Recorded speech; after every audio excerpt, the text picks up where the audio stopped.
ना मशहूर साहब, इक्तिसादी मामला बहुत संगीन नोयत के हैं, संगीन नोयत के हैं। आप मसाइल छोड़ के गए थे और इन्होंने मसाइल को पेचीदा कर दिया है।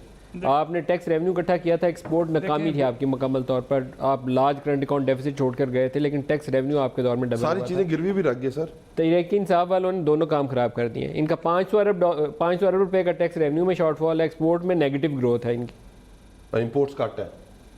तो इंपोर्ट कट करके क्या करेंगे? इकोनॉमी सारी जीडीपी बिठा दिया आपने, आधी रह गई है, ग्रोथ करते हैं आप, आधी रह गई है। कितनी देर बर्दाश्त करेंगे? Unemployment and poverty. मैं पैसे लेता राना हूं, मशहूर साहब, कालीन डाल लूं, एसी लगा दूं, गाड़ियां खड़ी कर लूं। राना साहब, अवान साहब सुन लें, हौसला रखें, सुन लें सर से आपकी तो सुनने बैठे हो सर। बात सिर्फ इतनी है नदीम भाई, बात इतनी है कि मुझे अच्छी तरह याद है कि 3 माह पहले थे या 2.5 माह पहले आपके प्रोग्राम में मैंने कहा था कि जिस तरफ ये हुकूमत जा रही है, बजट का तारीखी डेफिसिट आने वाला है, और वो उस वक्त हम 2700 बिलियन आखिरी साल की बात मैंने की थी यहाँ पे।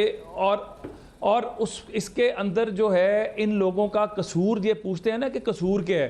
देखें हमने क्या किया था कि हमारा सबसे बड़ा इशू उस वक्त क्या था, मुझे अच्छी तरह याद है कि चाइना में हम एक मीटिंग में बैठे थे और वहाँ पर चाइनीज़ ने कहा था कि सबसे महंगी बिजली वो है जो आपके पास नहीं है। और पाकिस्तान का सबसे बड़ा डिलेमा ये था कि हमारी इंडस्ट्री बंद हो रही थी, हमारे यहाँ पे कारोबार बंद हो रहे थे, हमारे यहाँ पे 18 से 22 घंटे की लोड शेडिंग थी। हमने जब उस प्रोजेक्ट्स पे काम शुरू किया तो उस वक्त हमें बेतहाशा इंपोर्ट्स करनी पड़ी थी, और वो जो इंपोर्ट थी उसकी वजह से ये जो बैलेंस ऑफ पेमेंट्स की हम बात करते हैं। लेकिन आप एक आम बिजनेसमैन को भी पूछें कि जब वो कारोबार स्टार्ट करता है उसमें वो इन्वेस्ट करता है, और इन्वेस्ट करने के बाद उसके डिविडेंड्स थोड़ी देर बाद आना शुरू होते हैं।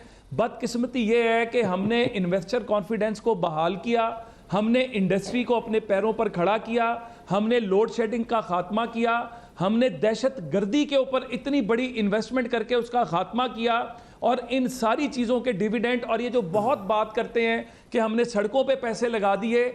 इंफ्रास्ट्रक्चर जो है वो जान होता है, किसी भी जगह पर आप जब काम करते हैं तो उसके लिए कंड्यूसिव एनवायरनमेंट मुहैया करना, तो हमने एक पूरा ग्राउंड वर्क, स्पेड वर्क करके दे दिया था।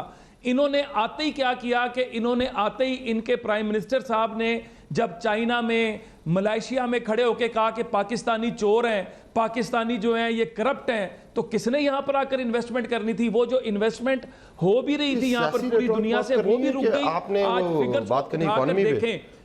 राना मशहूर साहब, आपकी आखिरी ईयर आपका क्या डेफिसिट था, रेवेन्यू शॉर्टफॉल क्या था आपका?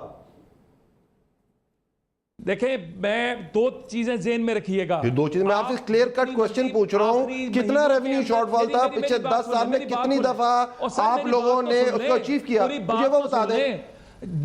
जिस दिन नवाज शरीफ साहब को पकड़कर नवाज शरीफ साहब को पकड़ लिया, शॉर्टफॉल यहां से बिजनेस, बिल्कुल आप एक मुल्क के, वो पनामा पेपर्स भी पाकिस्तान में से छप के गए थे ना, क्या दे रहे हैं? अजीब बातें कर रहे हैं यहाँ पर इंडस्ट्रियलिस्ट। और अच्छा आप बता दें, आपने इतना अच्छा काम किया, 198 हुकूमती कॉर्पोरेशंस हैं, उसमें किसको आप प्रॉफिटेबल करके गए?